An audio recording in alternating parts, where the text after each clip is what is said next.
4 రాష్ట్రాలతో పాటు ఒక కేంద్ర పాలిత ప్రాంతం అసెంబ్లీ ఎన్నికల ఫలితాల్లో భారతీయ జనతా పార్టీ ఎన్డీఏ కూటమి అసాధారణ విజయాన్ని సాధించింది. ఈ నేపథ్యంలో ప్రధానమంత్రి నరేంద్ర మోదీ ఈ రోజు సాయంత్రం 6:30 న్యూఢిల్లీలోని పార్టీ ప్రధాన కార్యాలయానికి చేరుకోనున్నారు. పశ్చిమ బెంగాల్, అస్సాం, పుదుచ్చేరి వంటి రాష్ట్రాల్లో పార్టీ సాధించిన భారీ మెజార్టీతో పాటు ఉప ఎన్నికల్లోనూ మెరుగైన ఫలితాలు రావడంపై ఆయన హర్షం వ్యక్తం చేస్తూ కార్యకర్తలను ఉద్దేశించి ప్రసంగించనున్నారు.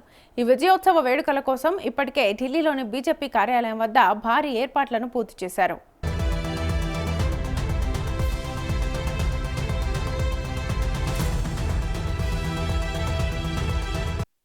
దేశవ్యాప్తంగా జరిగిన ఎన్నికల ట్రెండ్స్ ఫలితాల సరళిని బట్టి బీజేపీ క్లీన్ స్వీప్ దిశగా సాగుతుండటంతో పార్టీ శ్రేణుల్లో కొత్త ఉత్సాహం నెలకొంది. ముఖ్యంగా బెంగాల్ లాంటి రాష్ట్రంలో మెజార్టీ మార్కును దాటి అధికారాన్ని కైవసం చేసుకోవడం చారిత్రాత్మక విజయంగా పార్టీ భావిస్తోంది.